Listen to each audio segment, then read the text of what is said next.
como su nombre lo indica, de subrasante, solamente este trabajo se hace para la subrasante.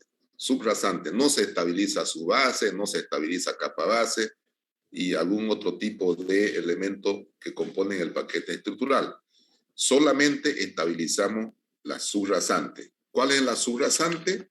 Es aquella superficie que preparamos a partir del terreno natural, y si el terreno natural está desnivelado respecto a la línea o el nivel topográfico de la subrasante, nosotros rellenamos o cortamos, ¿no? Una de las dos. Bueno, o las dos a la vez. Hacemos corte y hay lugares donde hacemos relleno.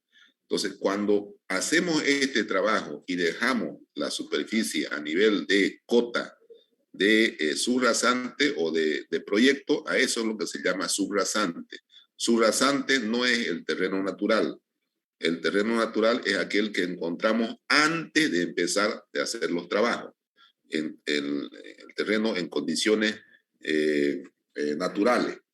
Cuando nosotros ya tocamos ese terreno para llegar a una nivelación y alcanzar las cotas de proyecto, del terreno de fundación, eso es la subrasante. Y a veces esa subrasante nos toca con material muy malo, puede ser por material orgánico, es decir, basurero y todo tipo de ese material, como material muy plástico, una arcilla muy plástica, un A7, un A6. Entonces, ahí la subrasante se convierte en un elemento estructural de un CBR muy bajo. Generalmente el CBR de una subrasante normal para poder recibir una subbase tiene que ser de 7% arriba, el CBR de una subrasante, para poder apoyar una subbase de unos 40 de CBR y una capa base de 80 de CBR. Para poder poner esas capas con ese CBR, la subrasante tiene que tener arriba de 7%. Y hay subrasante de terrenos arcillosos u orgánicos que tienen 3%, 5%, 2% de CBR. Es decir, prácticamente nada. Entonces, ¿qué se hace ahí? Ahí es lo que se hace el trabajo de estabilización de subrasante. ¿Qué significa estabilizar una subrasante? Significa dar las condiciones, ¿no? Mezclar o reponer, ¿no? O tratar con sustancias químicas de tal manera de darle un CBR acorde a lo que se exige. Es decir, el trabajo principal de mejoramiento de subrasante o estabilización es elevar el CBR, ¿no? Ese es el trabajo principal, elevar el CBR. Entonces, ¿cómo se hace esto? Se lo puede hacer desde un punto de vista de mejorar sus condiciones gradulométricas mezclando con otro material. Por ejemplo, si yo mezclo una arcilla, una A6 con un A3, más o menos me va a dar un A24. Y obviamente eso me va a elevar su capacidad de soporte, ¿no? Si yo tengo un suelo arcilloso y quiero elevar su CBR, lo puedo mezclar con cal. La cal me neutraliza la acción del material ligante, del plástico, y me eleva automáticamente su CBR. Si tengo un material fino, un A4, por ejemplo, de bajo CBR, también lo puedo mezclar con cemento. ¿Para qué? Para mejorar la cohesión entre sus granos. El cemento cohesiona o hace que agarren mejor sus granos entre ellos, materiales finos. Entonces hay una serie de metodologías y opciones de poder estabilizar una subrasante. También le he mostrado yo que se estabiliza con piedra para poder elevar también su capacidad de soporte de la subrasante. El método que ustedes elijan va a depender del tipo de suelo, por un lado, porque las arcillas se estabilizan con cal y otro material químico también que se puede utilizar y que hay en el mercado, pero el más conocido es la cal para los materiales cohesivos. Se estabiliza con cal.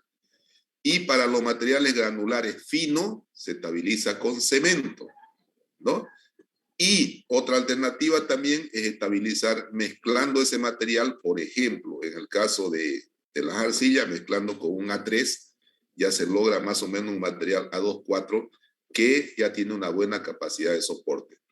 ¿De qué va a depender esto? Del costo que signifique estabilizar con uno o con el otro material.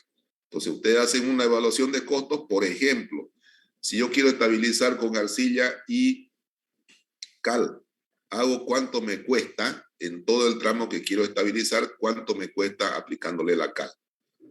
Y por el otro lado, si quiero estabilizar esa arcilla con otra sustancia química que también hay en el mercado, también hago mi evaluación de costo para el mismo tramo. Y digo, bueno, me sale tanto, elijo cuál me sale más económico y esa es la que vamos a adoptar en la obra. Es muy importante el costo. ¿Cómo se hace esto?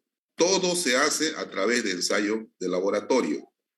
¿Por qué? Porque en el laboratorio se va a determinar la cantidad, en el caso de si estabilizamos, por ejemplo, material arcilloso con cal, en laboratorio se va a determinar cuánto de cal voy a obtener o voy a tener que mezclar para obtener un CBR de tanto. Por decir, la especificación le dice que tiene que tener la surasante un CBR de 7 y esa arcilla me dio 3.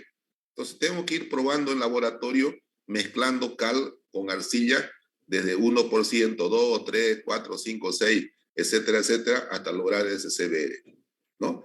Entonces, ahí someto al ensayo, todo se somete al ensayo de Proctor.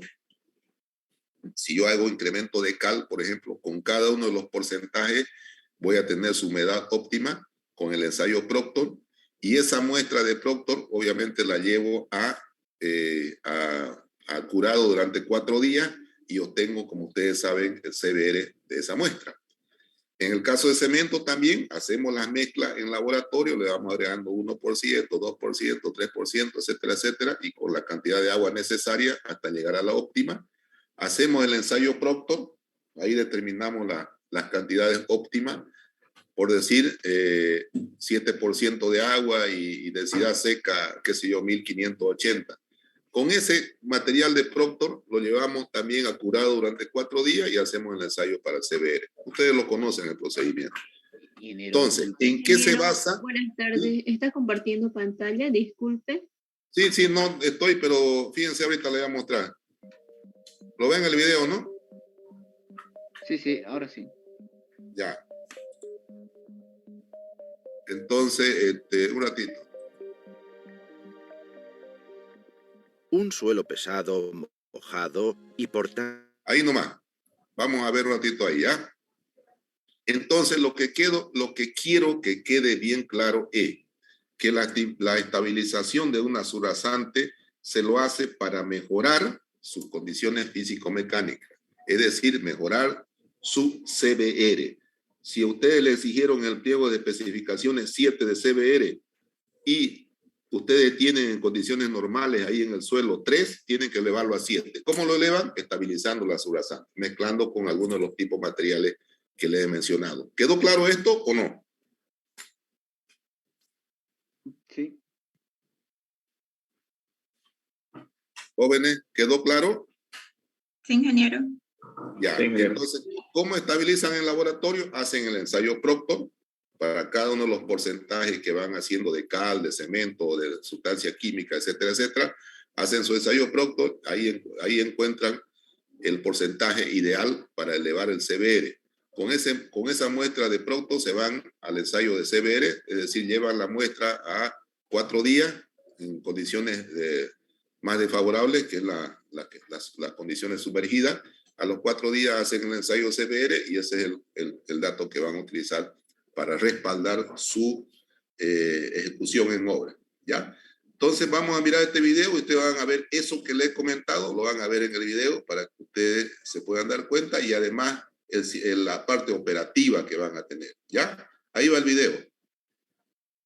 Tanto no firme dificulta la construcción de superficies para la circulación, pero una base sólida y firme es el requisito fundamental para conseguir carreteras, secciones para vías de ferrocarril, pistas de aterrizaje, pistas de obras y superficies para la industria duraderas.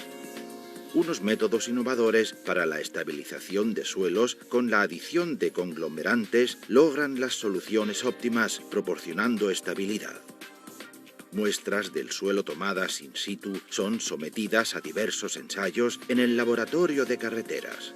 Con una combinación entre análisis de suelos y cernido ponderal por tamices, se realiza la separación de las fracciones granulométricas para determinar la distribución de los tamaños del grano. Otro experimento más para la identificación del material es el límite de fluencia y de plasticidad. Con ello se representan las propiedades plásticas del suelo. En base a la distribución de los tamaños del grano, así como al número de consistencia y de plasticidad calculado, se puede definir el tipo de suelo por medio de una comparación de tablas. Tras la clasificación del suelo tiene lugar la realización del experimento Proctor para determinar el contenido de agua óptimo del suelo. El comportamiento de deformación de los suelos cohesivos depende principalmente del contenido de agua. En el método de ensayo se calcula y protocoliza la densidad máxima posible del suelo. En el siguiente paso tiene lugar la realización de experimentos Proctor con adición de agentes conglomerantes. La resistencia a compresión simple se examina por lo general con una edad de 7 o 28 días. Hasta entonces las probetas de ensayo se protegen contra el secado y son almacenados durante 24 horas bajo el agua a una temperatura de 20 grados antes del examen de la resistencia a compresión simple. La prueba del cambio hielo-deshielo proporciona información sobre el comportamiento del suelo en condiciones climáticas extremas y, junto con el examen de la resistencia a compresión y los experimentos Proctor, da información sobre la cantidad de conglomerante necesaria. La cantidad de agente conglomerante calculada en el experimento de laboratorio por metros cuadrados de suelo se añade en el tajo de obra con camiones esparcidores. En el caso de suelos húmedos y cohesivos, se utiliza sobre todo cal como agente conglomerante para la mejora de la compactabilidad. El suelo se modifica para aumentar la capacidad portante de un suelo y la resistencia a las heladas. Se aplica cemento. El suelo se solidifica.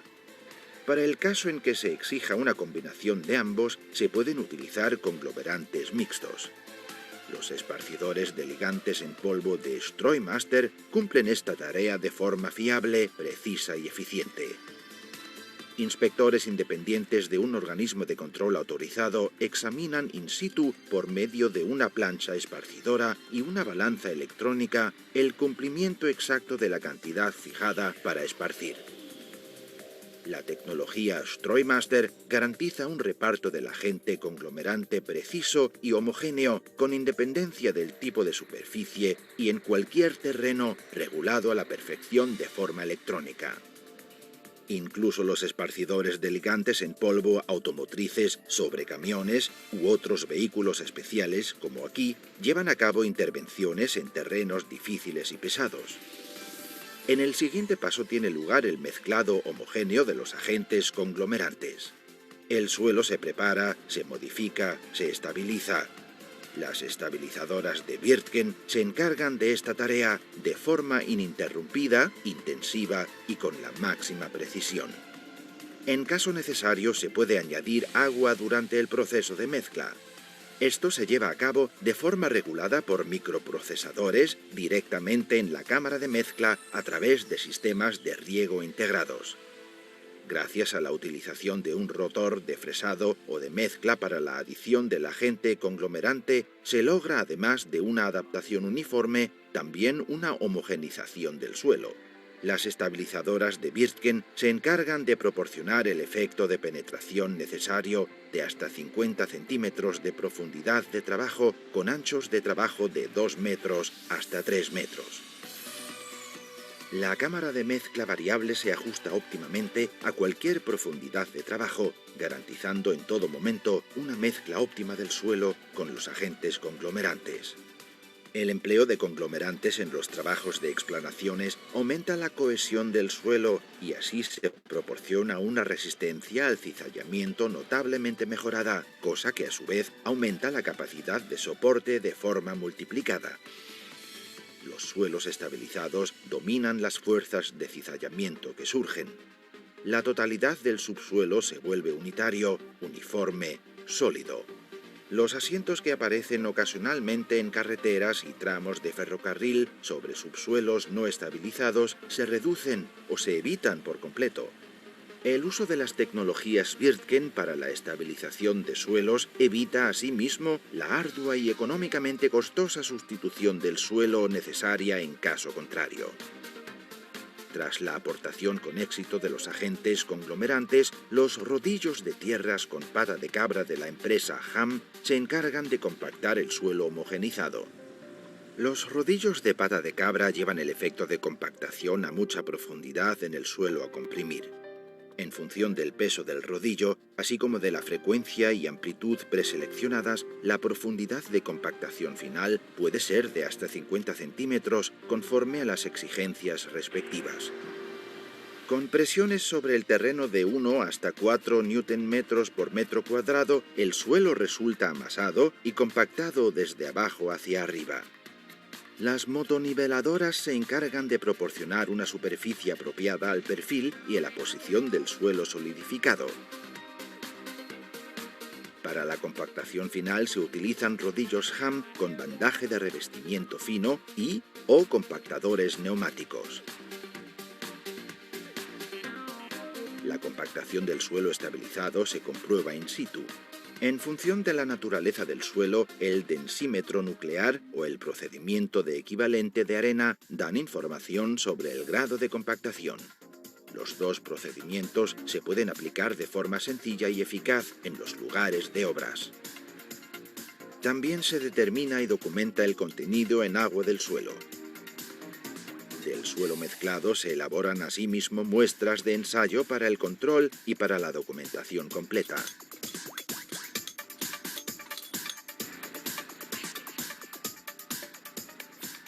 Sobre el suelo modificado y compactado de ese modo, se puede proceder ahora a la construcción posterior.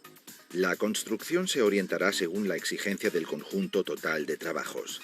Cuanto mayor sea la proporción de carga pesada, tanto mayor será el dimensionamiento, es decir, las capas de la estructura superior vinculadas.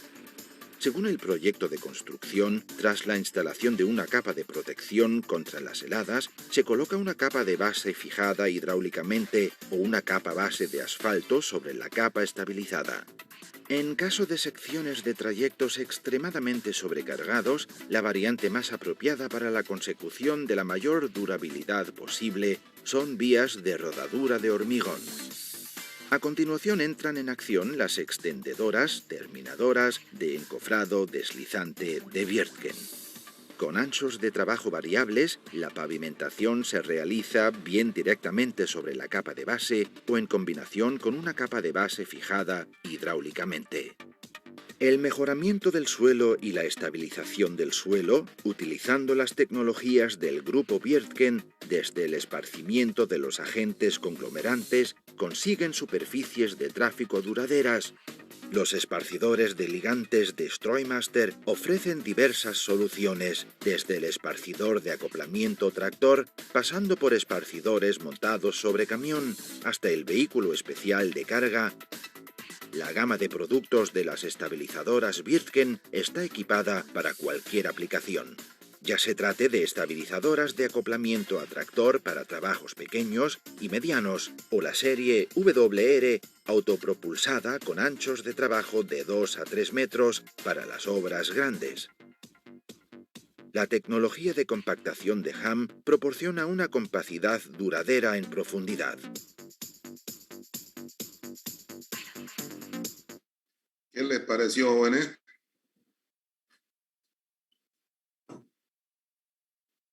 ¿Entendieron el video?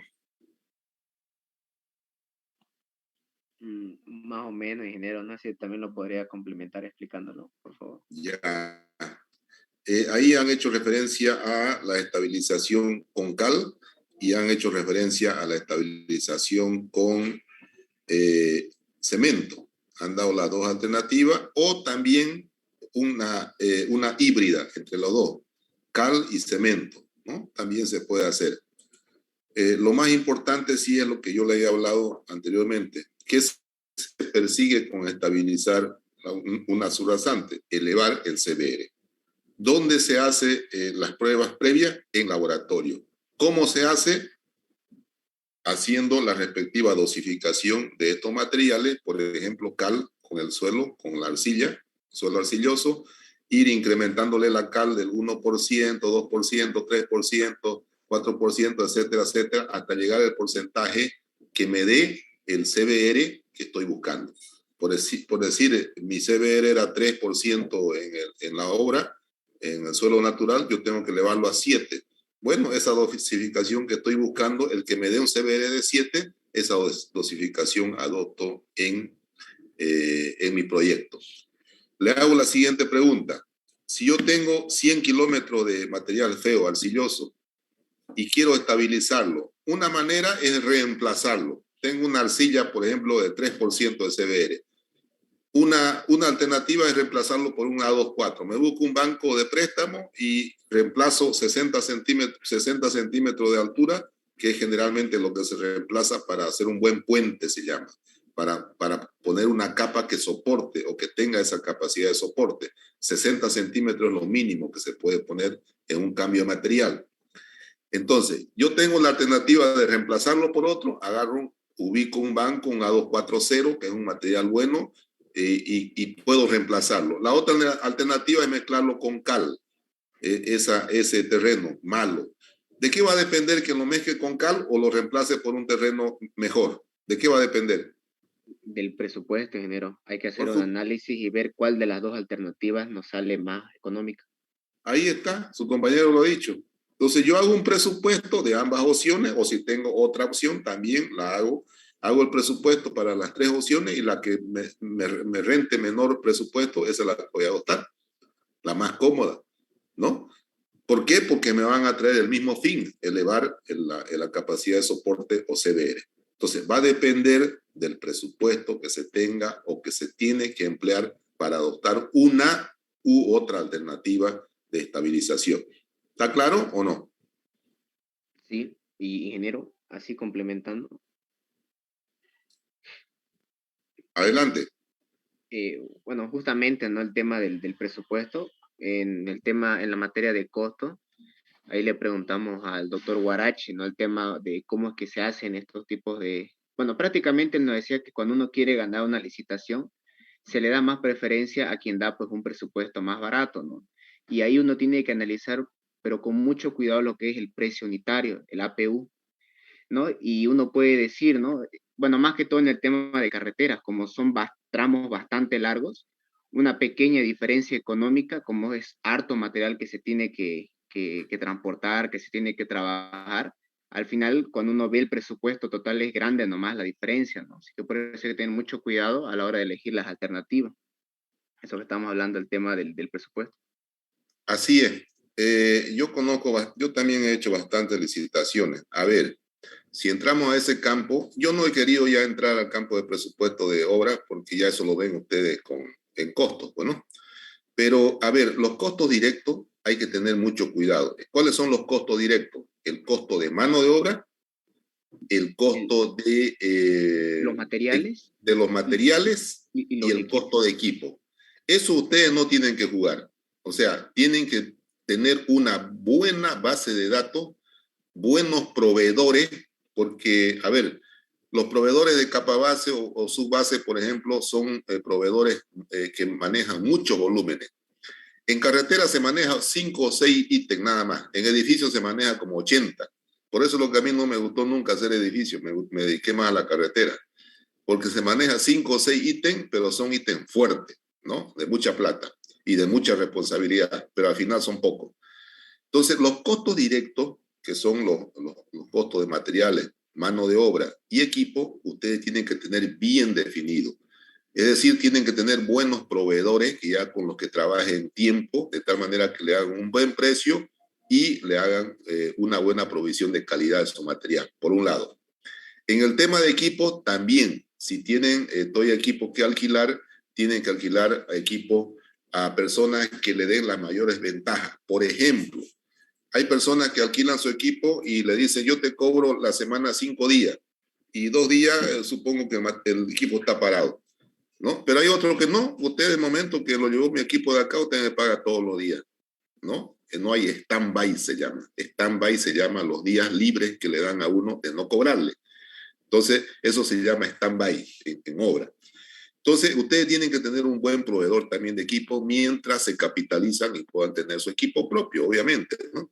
De tal manera que los equipos se lo alquilen con un buen stand-by. Por decir, 5 días a la semana y 2 días no les cobro, ¿ya? Entonces tienen una buena opción de hacerlo trabajar ustedes. Generalmente en el campo se trabaja corrido toda la semana y después se le da libre una semana después de 21 días a los trabajadores, ¿no? Porque no hay nada que hacer, pues, ¿no? En el campo, ¿qué van a estar haciendo sábado y domingo? No van a ir a pasear con la urina, ¿no? Entonces se trabaja todos los días. Entonces ustedes, bueno, los sábados y domingos pues le explotan los equipos. Ahí están ganando ustedes ya, que no está presupuestado eso, porque ustedes han presupuestado días laborables en su cronograma, ¿no? Entonces esos detalles hacen que ustedes vayan ganando dinero en el aspecto de la metodología de trabajo y la provisión de todo su equipo. Ahora, los costos indirectos, que son los costos de gastos generales, que abarca transporte, oficina, gasto de papelería, secretaria, todo lo que es la parte administrativa, el personal administrativo, eso van gastos generales.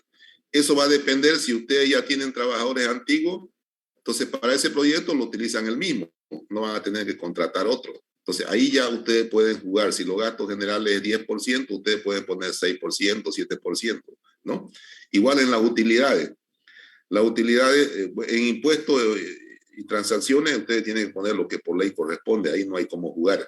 Pero sí en gastos generales hay cómo jugar para ganar una licitación. Ahí generalmente lo que se juega con el porcentaje de acuerdo a las condiciones que uno tiene de organización como empresa. Y en las utilidades también usted en vez de decir quiero tener una utilidad del 10%, voy a poner una utilidad del 5%. ¿Y cómo lo mejoro esto? Con el alquiler de equipos, con la compra de materiales.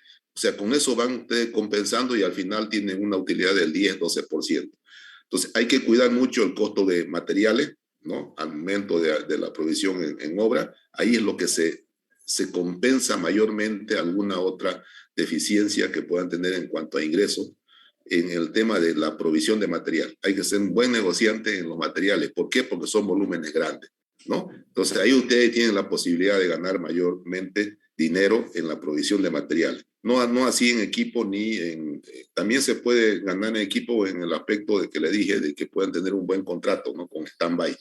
Pero el mayor volumen está en la provisión de material, sumado a los gastos generales que ustedes pueden moverse también un poco. Resumen, donde ustedes pueden moverse con su precio para una licitación, gastos generales y utilidades, ¿no? Y después ya ustedes ganan bastante si saben moverse bien en el tema de costo de material. ¿Está claro, jóvenes? Sí, sí, ¿no? Ya, entonces eso es muy, muy, muy importante, tener una buena base de datos para alimentar su presupuesto que tengan ustedes para hacer una licitación o participar de una licitación. Lo primero que tienen que hacer es comprarse un programa de costos. Está el ACP, está el Prescom, está una serie de programas, y ahí ustedes tienen que almacenar una base de datos, y de esa base de datos tironean para hacer su presupuesto de acuerdo a los requerimientos que tengan, ¿no? Pero definitivamente la parte económica es muy, pero muy importante. Ya la saben, la parte práctica y la económica también ustedes tienen que tener mucha dedicación en el tema de realizar presupuesto. Y el tema de costo que enseña el doctor Guarachi, que yo la enseñaba antes, yo la daba esa materia cuando estaba en civil, esto es muy importante, ¿no? El tema de costo. Así que tienen que estar atentos, ¿ya? ¿Se ha entendido, jóvenes?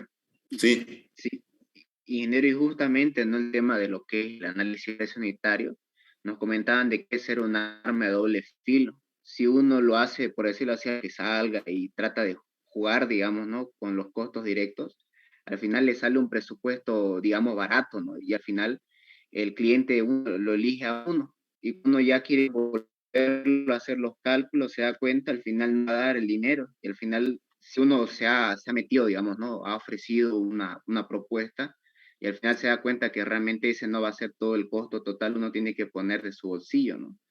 Y al final Así uno es, sale perdiendo. O por así es, último, ¿no? Si uno ya se da cuenta de que lo en su presupuesto y te querés salir, te ejecutan la boleta de seriedad de propuesta, ¿no? Igual ahí es pérdida, digamos. O sea, justamente el tema del presupuesto, del costo del precio unitario, hay que tener mucho cuidado. así es. Miren ustedes, para que vayan un poquito ya ubicándose en obra, el contratante, o sea, el que lo contrata a ustedes, nunca lleva la de perder. Somos nosotros los contratistas que llevamos la de perder. Todo lo echamos al contratista. ¿Por qué?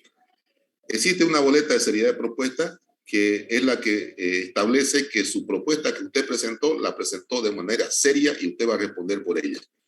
Si el día de mañana en ese proceso de adjudicación se le adjudicaron la propuesta o la obra, en ese tiempo de adjudicación usted manda una carta, mire, yo no quiero participar, la dejo la obra, me he dado cuenta que mi precio está muy bajo, nada, ejecutar la boleta y su plata está ahí.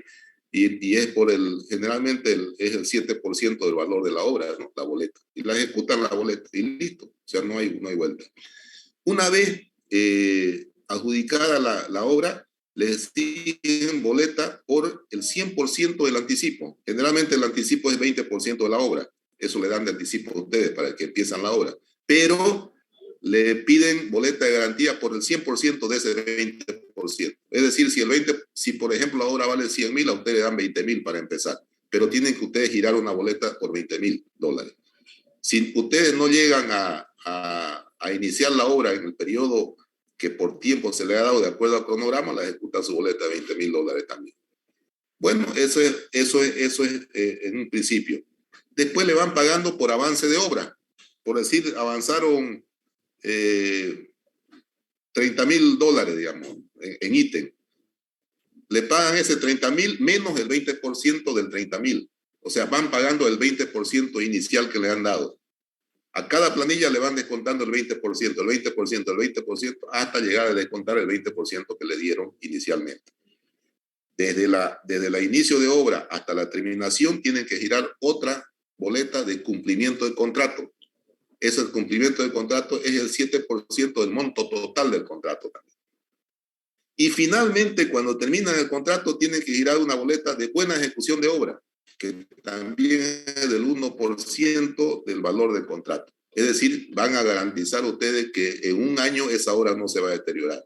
¿Por qué? Porque acaban la obra, hacen la recesión provisional y de ahí un año tiene que pasar de observación del proyecto y al cabo de un año recién ustedes pueden hacer la recesión definitiva y la obra pasa a manos del contratante. Mientras tanto, la obra es de ustedes, ¿no? Entonces es bien complicado el tema de una empresa, pero con todo y eso, siempre las probabilidades hay si uno se mueve bien en el tema presupuestario, hay la posibilidad de ganar, ¿no? Pero ese es el mecanismo de obra. Aparte que ustedes tienen un cronograma de obra, ¿no? Si ustedes se retrasan el cronograma de obra, 1 por 1,000 por cada día de atraso. Multa. 1 por 1,000 por cada día de atraso. Entonces, es complicadito, ¿no? Pero ya lo van a ir sabiendo ustedes cuando se vayan involucrando en esto. ¿Está claro, jóvenes? Sí, ingeniero. Y igual, así hablando de las boletas, igual nos comentaban de que hay otro tipo de boleta, que es el boleta de funcionamiento de maquinaria y equipo, ¿no? Que es cuando yo entro a una obra y no cuento con todo el equipo necesario para realizar dicha obra, ¿no? Entonces, en ese caso, yo tengo que alquilarme, pero para que me alquilen el equipo, tengo que darle esa boleta, ¿no? De funcionamiento de equipo, para garantizar que yo lo voy a trabajar debidamente. Sí, sí. Además que hay en el pliego de especificaciones hay un equipo mínimo, dice. O sea, menos de eso ustedes no pueden tener en obra. O tienen eso o más, pero no tienen menos de ese equipo mínimo. Por decir, 3 orugas, digamos, ¿no? Ustedes tienen que tener los 3 orugas. Si le meten 4, ya por cuestión de logística o de poder tener la obra en menor tiempo, ya es cuestión de 1, pero 3 mínimo. Entonces, hay equipo mínimo también exigido dentro del pliego de especificaciones para presentar la propuesta, ¿no? ¿Está bien, jóvenes? Sí, ingeniero, perfecto. Ya. Resumen.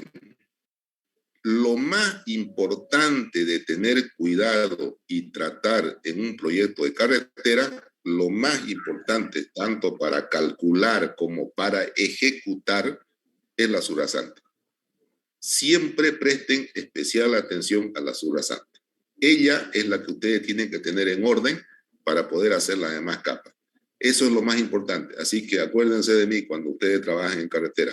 Ya, lo más importante es la subrasante. Y como tal, ustedes si pueden profundizar en toda esta metodología de estabilización, háganlo. Ya yo tengo una literatura, le puedo prestar a quien quieran para estabilización de subrasante desde desde el diagnóstico, desde la exploración del suelo. Tengo una literatura, se la puedo hacer llegar al quien le interesa, para que vayan compenetrándose un poquito cómo es el tema de tratado de la subrasante. ¿Está bien? Listo, ingeniero. Ya. ¿Lo va a dejar en la siguiente semana en su oficina? Sí, lo voy a traer el día lunes a mi oficina, pase a alguien y lo fotocopia. Ya, eso le va a servir bastante. Es un tema muy importante, el tema de subrasante, y lo más delicado que ustedes tienen que estudiar. Ya, se lo dejo el día lunes aquí a la secretaria si no estoy, y bueno, deja su carnet como siempre, el que va a fotocopiar, después lo trae nuevamente y le entregamos el carnet. ¿Ya? Listo, ingeniero. Jóvenes, necesito definir con ustedes dos cosas. El parcial, ¿para cuándo lo tomamos? El segundo, y necesito que hagan la lista para la visita a obra. Ya, la próxima semana, si Dios quiere, estamos visitando la obra Okinawa 1, Okinawa 2. Entonces necesito la lista oficial para hacerle llegar a los responsables del proyecto, y obviamente tenemos que tener todas las condiciones de EPP para visitar la obra, ¿no?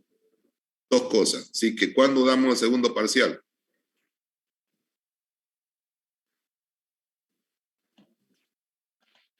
Ingeniero, el segundo parcial sería del pavimento flexible, ¿no? Sí, pavimento flexible y lo que queda de teoría, ¿no?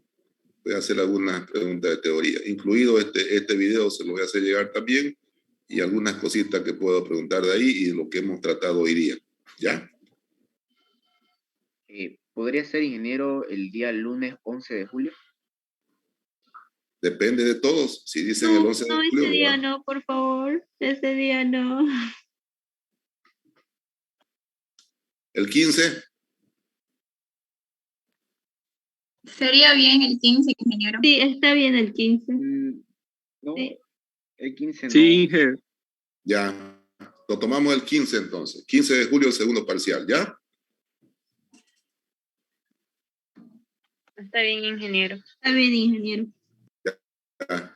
Y por favor, me hacen la lista. El próximo lunes avanzamos el último tema, que es reciclado de pavimento, y con eso vamos acabando la materia y el programa, ¿ya? ¿Qué le iba a decir? Me hacen la lista en el grupo para que yo vaya teniendo la lista oficial para la visita ahora. Recuerden que esa visita ahora también me van a hacer un informe, ¿no? Así que tienen que registrarse todo, ¿ya? Y ingeniero, disculpe, en el grupo, va a ser los dos grupos, ¿no? El de maquinaria y el de carretera, ¿van a ir? Sí, el de maquinaria y el de carretera vamos a ir juntos. No tiene sentido llevarlo uno primero, después al otro. De una vez los dos. ¿Cuándo será la visita, ingeniero? Ya le había comentado lo de maquinaria, que la próxima yo le he solicitado el día sábado, pero de repente ellos tienen tiempo por cuestión de su programación y vamos a tener que hacer otro día. ¿Ya? Entonces la fecha de la visita está por confirmarlo usted, ingeniero. Sí, por confirmar. Yo creo que hasta el lunes ya le confirmo la visita, pero yo creo que va a ser la próxima semana. ¿Ya? Ingeniero, yo me noté en el grupo de maquinaria. ¿Me vuelvo a Inge, anotar o después de ya no la es necesario? confirmación, ¿podemos confirmar quiénes vamos a ir? ¿Después de qué? De que le confirmen a usted qué fecha podemos ir para no fallar.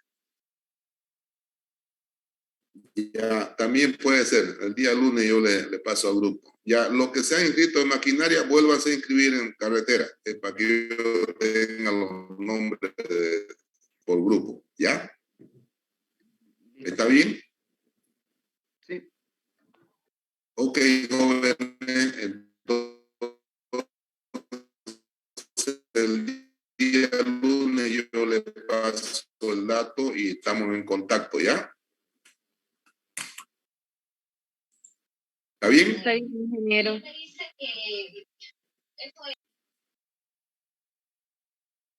Hola, ¿me escuchan?